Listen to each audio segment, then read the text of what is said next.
What's up everyone, my name is Mike and welcome back to my channel, and today we're going to go through a few terms that you'll specifically see with VeVe, what they mean to you and the market.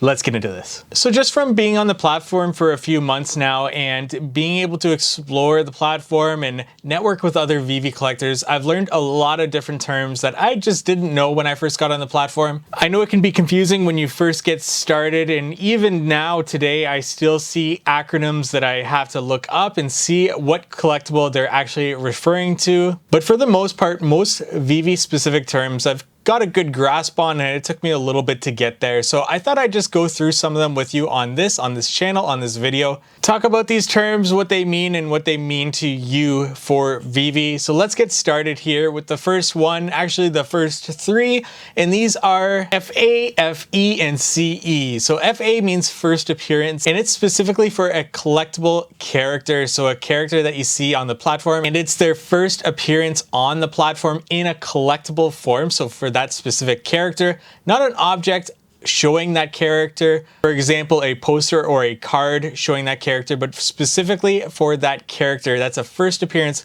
on VeVe specifically for that character. They get an FA stamp. They'll never get an FA on the platform again. Whereas FE refers to first edition, and this is specifically for objects and items in the platform. So for cars, posters, things like that, if it's a first appearance of that object or item on the platform, it'll get an FE, and it'll never get an FE moving forward after that with other appearances. Now FE gets a little bit confusing because if we see, for example, a Daisy Duck as a lenticular card, that gets an FE, but we can also see Daisy Duck on a poster and that can still get an FE. Unlike an FA of Daisy Duck, we can get multiple FEs, we just can't get the same one. So we can't get another lenticular Daisy and it would be an FE, it would not be an FE, but we can get multiple different objects or items with Daisy Duck on it and still get that FE. Now you can also get an FE as well as an FA of the same character. Again, FA refers to specifically those collectibles of that character, so that character is showing up as a collectible as opposed to that character showing up on something like an item or an object. For example, a poster or a card. And then finally, CE refers to the con exclusive. So if it has to do with a con of some sort, like a Comic-Con release or something like that. But if it is released as a Comic-Con or a con exclusive, but it's also a first appearance or first edition, it'll actually get that FA or FE, not that CE. So that's important to note for those three terms there. We've got the term drop, and that just means that something is coming out, being released on the platform, and you can go for it. You can try to get it in that main screen on VeVe. That's a pretty easy one there. And then we've got blind box. Blind box is you go for a drop. It's got multiple different iterations of that collectible or multiple collectibles being dropped all at once. And a blind box is just random. You get a random collectible of that series in that. So you go for the blind box, and if you get it, you will get a box showing up with a bunch of question marks. You'll pay your gems, and you won't know which one you get until that green truck shows up and tells you which one you got. A rebound. Now a rebound is when you do not get the drop. The timer goes down to 0. You do not get it. Sometimes you still have your buy now highlighted. It might go to sold out, and then you'll have to exit and then go back in. At that 4-minute mark is when you go for a rebound. This is where if those who did not have enough gems actually got the drop but couldn't pay enough gems to get the item, those collectibles come back at every 4-minute interval until they're all sold out. So if you still have that buy now button, it's a good time to try to get that buy now at 4-minute intervals after that drop, because those collectibles will come back out if they didn't get purchased. It's a lot easier if that buy now is still highlighted. It didn't go away on you. It didn't go to sold out. It's a little bit more difficult if it did go to sold out, because you need to time it perfectly to exit out and then come back in and get that buy now highlighted and clicked just in time, or refreshing by pulling it down and hoping that that buy now comes back.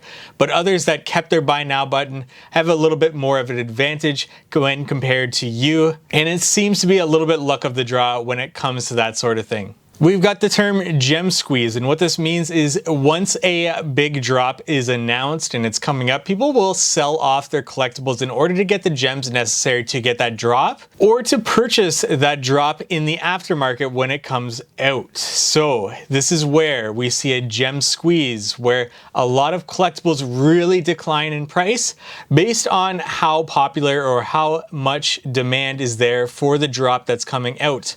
So we see a lot of collectibles really decline in price after an announcement and leading up to that drop. Even hours before that drop, we see our collectibles really decline in price during that time, especially if it's a really big drop. So this is referred to as a gem squeeze.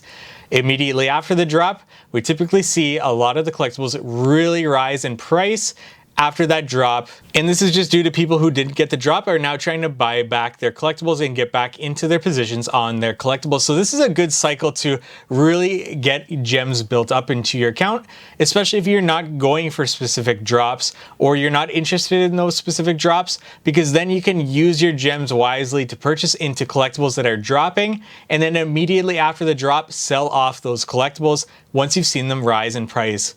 And then specifically with the aftermarket, you'll hear people talk about thin floors. And what this means is that you'll see certain collectibles that are listed and you see them sorted from low to high. And you see that those low listings really jump in the amount of gems that they are listed for. So for example, you wouldn't see 100, 100, 100, 100, 100 all the way down. What you might see is 100, 110 for the next one, 130 for the next one, 150. That's a thin floor because you could buy up 3 and then all of a sudden the floor has jumped from 100 to 150 or whatever really that might look like for that specific collectible. So if you see a lot of listings with collectibles and it's very consistent with the number for those lowest listings, it's very similar, it's very close to one another, that's not a thin floor, but rather if you see it jump quite a bit, that's what we would refer to as a thin floor, because you can get in inexpensively and already the floor has climbed 10, 15, 20% from where you purchased from. Stacking essentially means that you purchase more than just one. You purchase a significant amount of a single collectible, of a single rarity of a specific collectible. And then a sell wall or a sale wall is essentially where you list all of those collectibles of that same rarity on the aftermarket at the same price or a similar price. That causes a wall on the aftermarket where you see a significant amount of that collectible by the same user being listed. And what this essentially does is it forces people, if they want to sell their collectible, to list it lower than what that sell wall is at. And then we've got terms that are associated with specific collectibles, and this can get a little bit confusing, especially once you get into acronyms. And even I sometimes have to search some things up just to make sure that I'm looking at what is actually being referred to. One of the most important ones would be a TODD, and that's referring to the Todd McFarlane Batman, the first NFT on VeVe, and it's a significant drop, and that's why it just goes by the TODD. So if you hear somebody refer to the TODD, that's what you know that they are referring to. And then you have acronyms like GM referring to the Disney Golden Moments, SBW referring to the Mickey Steamboat Willie. And I'm sure there's many other acronyms that I'm leaving out in this, but you can most likely be able to Google it or just find out the collectible that they're referring to specifically with that certain acronym. And though this isn't an all-encompassing list of all the terms that are available through VeVe and everything that people talk about with certain acronyms or just a different lingo associated with the platform, this is a good start to get you ready to understand the space a little bit more and understand what people are referring to when you see it being talked about online. All these different terms will help you understand what's going on in this space a little bit more. If I miss something, if you think I missed something, leave it in the comment section below. I would love to know certain terms that you know or whatever it might be. Like this video if you found it at all helpful. That really helps me in growing this channel if that's what you would wish from me and releasing these videos more often for you,